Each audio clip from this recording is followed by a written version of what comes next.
Since I'm 50, I figure my thoughts have gone up from a penny to a nickel. Here's my inspiration for today, and what I'd like you to contemplate in this short episode. The theme this month is All You Need Is Love.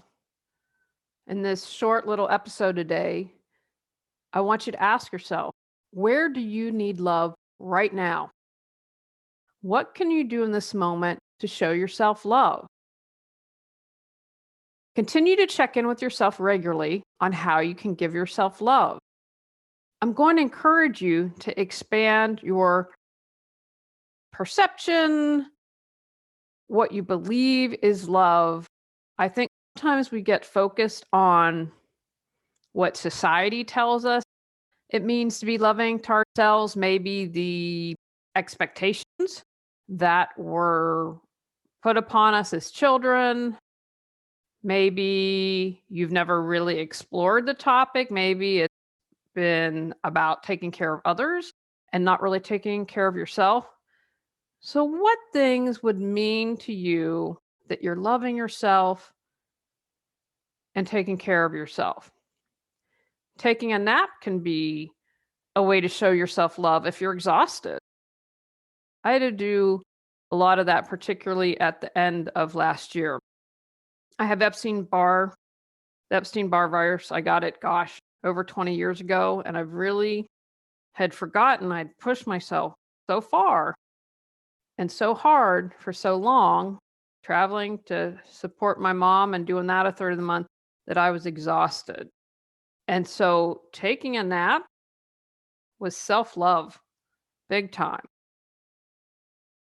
I enjoy a bubble bath. That is a way for me to completely relax.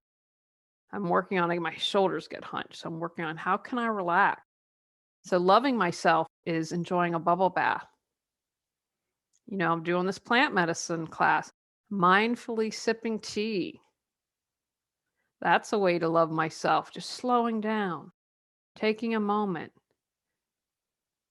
being intentional. Cuddling with a pet can be a way to love yourself, and you love your pet, and it's reciprocal, and it's really nice.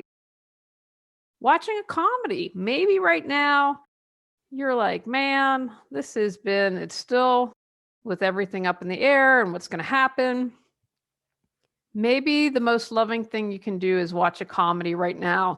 Let yourself go, not think about anything, and just crack up. Walking can be really loving. Getting your heart moving, getting exercise going, being outside, being in nature, hugging a tree. When you just feel down and feel the love of the tree back. Maybe you need to cry. And your intuitive response might be, whoa, I'm trying to love myself. But maybe you need to have a good cry. Maybe you need to scream and express your anger. Being able and honoring your emotions is loving yourself. Perhaps you need to end a friendship. You need supportive people around you, and loving yourself means having a boundary and saying no more. I'm not going to allow this. I'm not okay with this.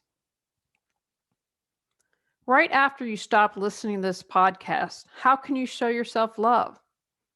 It can be as simple as giving yourself a hug or looking in the mirror and saying, I love you. What about tomorrow? How can you show yourself love? How can you show yourself this week, this month? How can you begin to incorporate more self-love into your life? How can you make it a priority to love yourself more?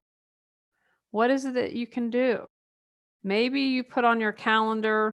I did this really intense breathing exercise and needed to do, was it a year? So I didn't want to get caught up in being like, oh, it's a to-do. And I don't want this to be it's a to-do for you. So maybe on your calendar, you just put a little L, like a little L with a circle, and reminder. How can I give myself love today? Make it fun. Make it something that you try different things. Don't make it something like, this feels like I have to do it. because then that defeats the whole purpose. Today, I just want you to think about how you can love yourself more and how you're going to bring that into your life and what it means to give yourself love. Just remember to think beyond maybe what you're used to. On our next episode, we're talking about releasing nostalgic and sentimental clutter. Go out, clear your clutter to create the life you choose, deserve, and desire.